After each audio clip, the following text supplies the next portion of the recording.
À la une de l'actualité, des affrontements violents ont eu lieu ce 23 juin 2025 dans le village Muzinzi et Boahungu en territoire des Fizi. Le combat entre les rebelles du 1-23 et les combattants Wazalendo ont entraîné un déplacement massif dans cette partie d'ici Kivu. La coordination des Wazalendo d'Uvira a exprimé son mécontentement face aux déclarations du général ougandais Muhoozi Kainerugaba qui les a qualifiés de forces négatives.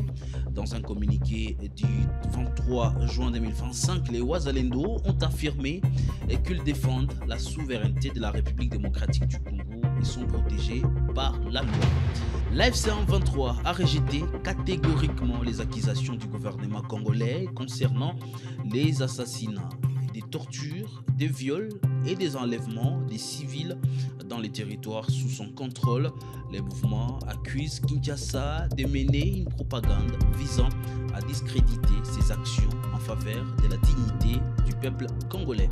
C'est tout pour les sommaires. Messieurs, dames, bonjour et bienvenue à l'actualité du jour. Vous êtes nouveau sur Kivu Morning Post, n'oubliez pas surtout de vous abonner à la chaîne.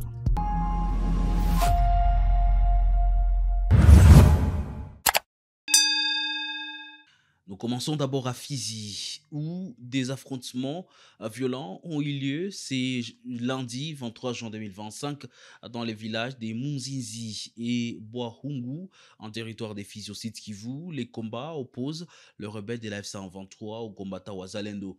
Selon la société civile locale, ces affrontements utilisant des armes lourdes et légères ont provoqué un déplacement massif de la population.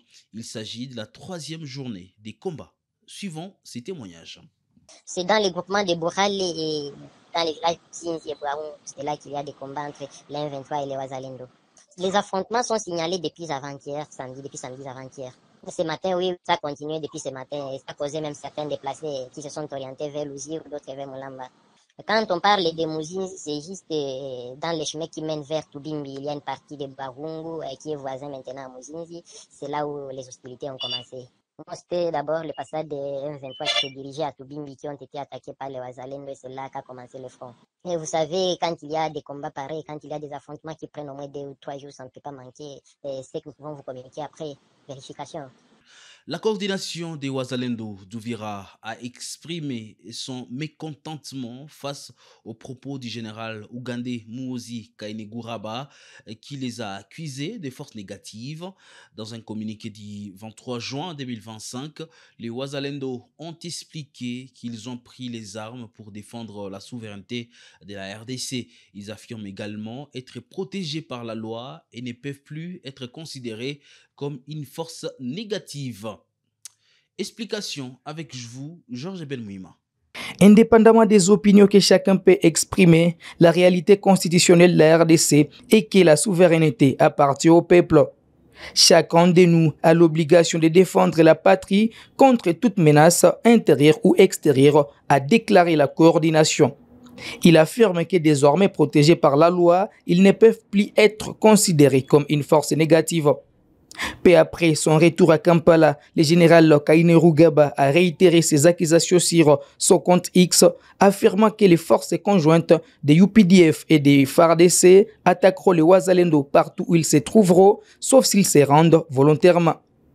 Cette déclaration survient après sa rencontre avec le président Félix Tshisekedi et la signature des mémorandums renforçant l'opération conjointe Soudja contre les groupes armés, notamment les ADF.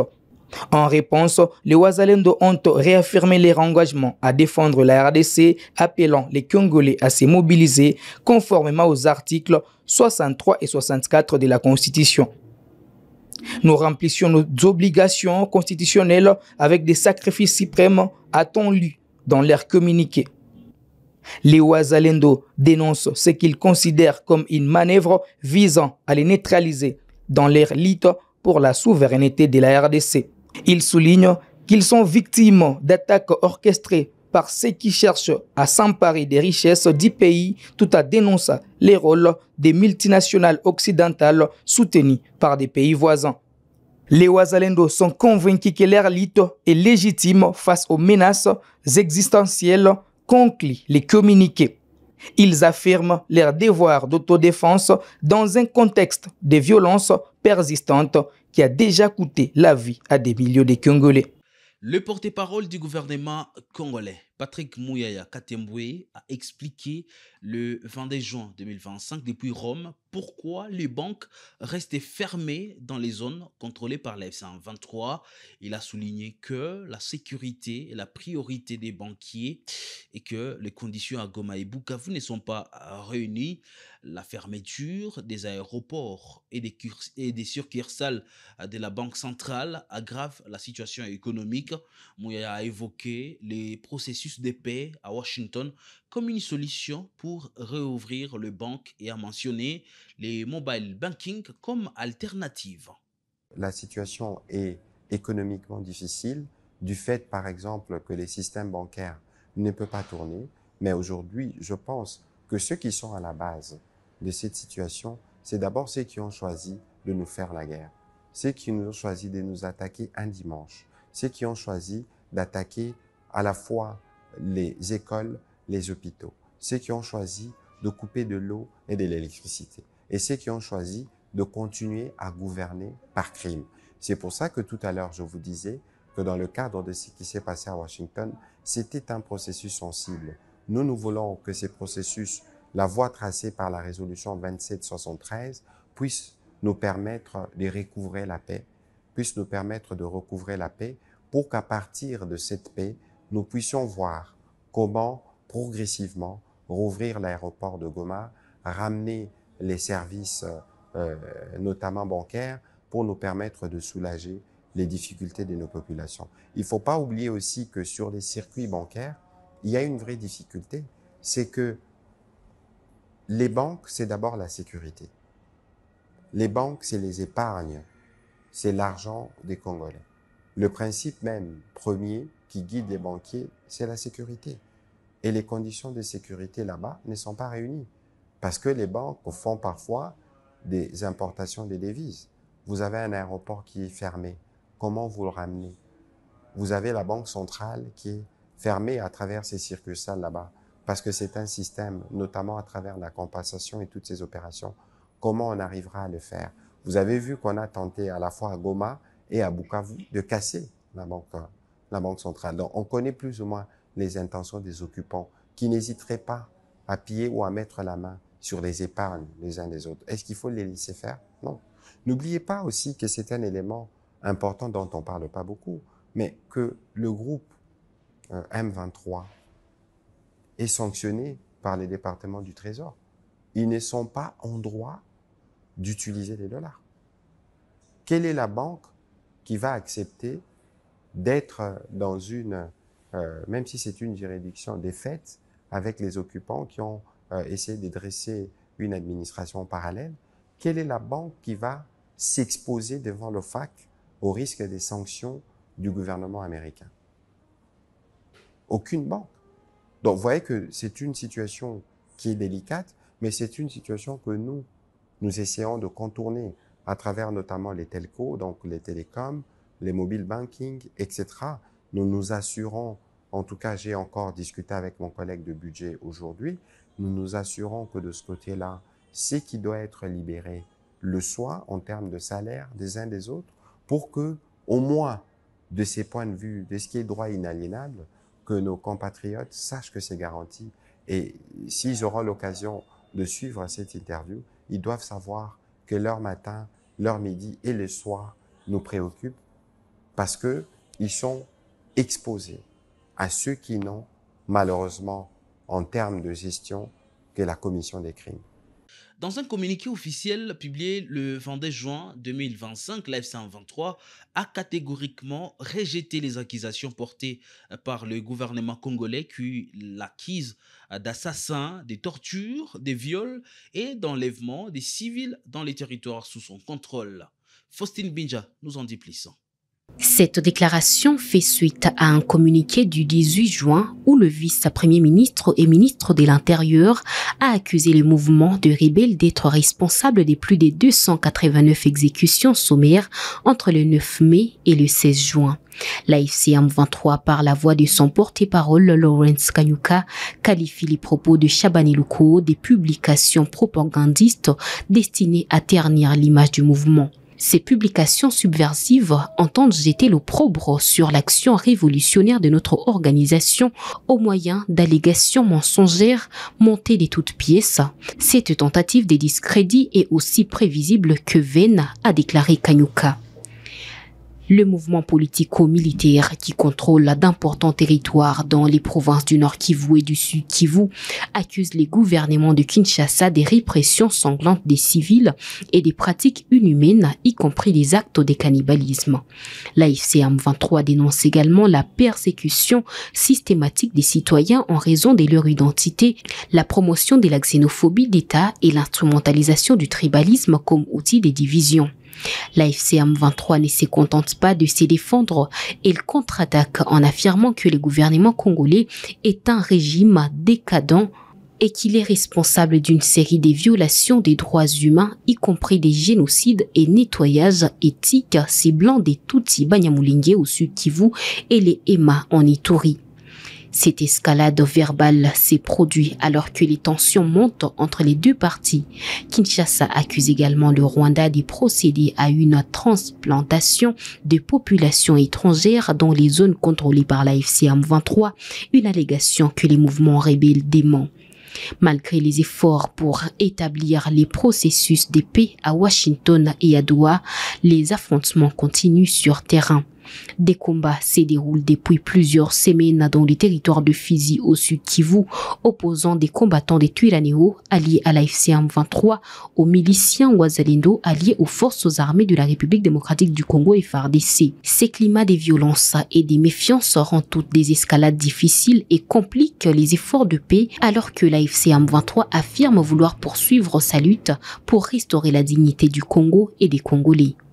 L'administrateur du territoire des Kabaré s'est rendu sur terrain ce week-end pour clarifier le rumeur de vandalisme attribué à la milice Wazalendo. Les autorités de l'AFC M23 ont dénoncé des fausses informations concernant la résidence royale.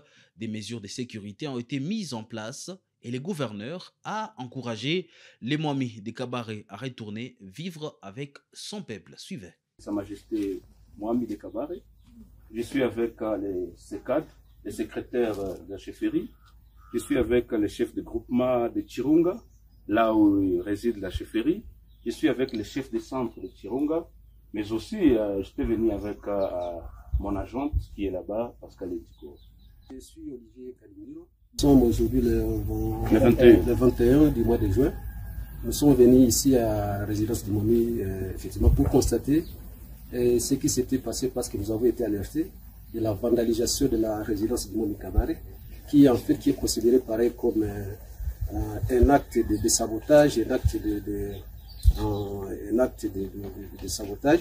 Et puis nous avons été alertés par un certain territoire qui aurait délégation de l'autorité de l'AFC M23 pour constater effectivement ce qui s'était passé.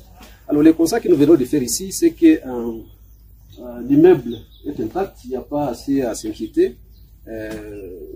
Mais ce qui alerte, ce qui indigne un peu les gens, c'est les dispositifs qu'il y a autour de la résidence, mais l'immeuble est intact, il n'y a pas à s'inquiéter. Il n'y a pas assez à s'inquiéter. Je suis Pascal Chamavouzigabe, chef de groupement de Chirunga. Nous avons également été alertés comme quoi le bureau de la chefferie, y inclut même la résidence du Mwami, ont été vandalisés par la force de l'AFC M23. Pourtant, sachant tous que la résidence du Mwami était liée sacrée, et lorsque nous avons appris ça, nous avons vraiment regretté.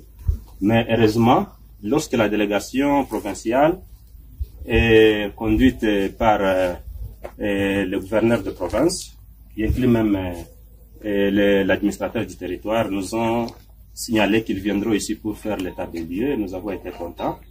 Et voilà, nous sommes là. Après constat, nous constatons que Tout est bien, aucun endroit n'a été touché ni vandalisé, voilà. Et nous avons constaté que c'est là qui ont... La République démocratique du Congo participe à l'exposition internationale Osaka 2025 au Japon du 23 au 30 juin 2025. Cet événement représente une occasion unique de repositionner la RDC sur la carte des investissements internationaux. Les entrepreneurs de la ville de Goma soutiennent cette initiative visant à promouvoir l'image positive de la RDC et de ses produits. Suivez. Je suis David Chubaka, je suis entrepreneur dans le secteur de la bijouterie à Goma. Alors, cet événement représente d'abord une image positive de mon pays, la République démocratique du Congo. C'est un honneur de voir mon pays être célébré à l'international et participer à des grandes initiatives pareilles. Et je pense que c'est une manière pour nous de valoriser encore notre nation et de renchérir encore la diplomatie agissante, mais surtout dans le secteur économique et entrepreneurial. Alors, je pense que la valorisation de la marque Made in Congo, c'est une opportunité pour les entrepreneurs congolais de faire valoir et de montrer, d'exposer au monde leur savoir-faire, leur originalité, leur art, mais aussi leur expérience, surtout dans le contexte dans lequel nous vivons en République démocratique du Congo. Il s'agit de montrer aussi leur résilience, comment ils donnent le meilleur d'eux-mêmes dans un climat qui n'est pas aussi propice que ça. Alors, je peux donner trois recommandations au gouvernement congolais. Premièrement, c'est de reconnaître d'abord le travail que les jeunes sont en train de faire et de les pousser encore davantage, notamment en les exposant, en leur facilitant de participer à des activités pareilles.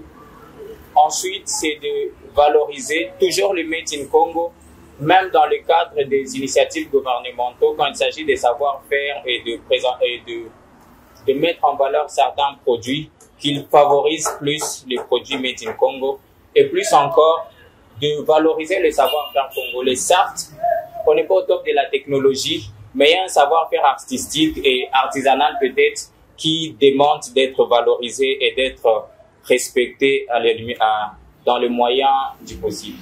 Le gouverneur Daniel Bumba a visité le marché central Zando avec une délégation le 21 juin 2025. Il a évalué l'avancement des travaux qui incluent 5000 étals de fosses septiques et de forages. Le gouverneur a annoncé que les travaux seront achevés dans 3 mois, permettant la réouverture de ces marchés essentiels. Nous étions là en visite, justement, comme vous l'avez dit, pour faire un état de lieu, la situation à marché central. Vous avez une représentation chinoise, vous allez bon ensemble provincial à Kinshasa. Parce que Zandou, vous voyez que Zali, préoccupation, il y a des Chinois, Nyonso.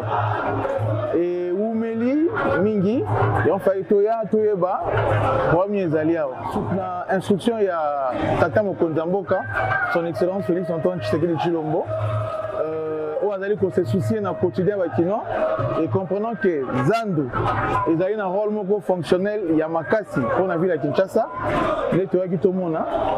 Tu constates que Misala et Salami, ça fait déjà 3 ans, mais tu as quand même impulsion, pour ça quand même en voie qu'elle est bien, entrepreneur, avec ce Salami, na Oyo et Tigali Salama, avec ce qu'ils ont 5000 étals, il faut voir qui ça, il faut voir ça la bâche à eau, il faut voir ça la fosse septique, il faut voir ça la forage. Alors, Babylon Rognon Soana, à l'obbi, à Rossi Sango dans 3 mois. Alors, nous pensons qu'après 3 mois, ce qui est na Nyonso et Sili, na dynamique autour de ça là, pour que les locaux soient importants pour le fonctionnement via Kinshasa et au Kabongo pour la opérationnel. Donc, Bana Kinshasa, papa, maman, boza mutema okita, tu allez bousculer, tu allez simanango, pour que Zando Nabino et Zalabongo opérationnel. Et ceux qui sont de opérationnel, des ordres de bébé, toujours un peu tout le marché central et on peut go fin. Et c'est tout pour l'actualité du jour de ce 23 juin 2025 sur Kivu Morning Post. Messieurs, dames, merci à vous de l'avoir suivi.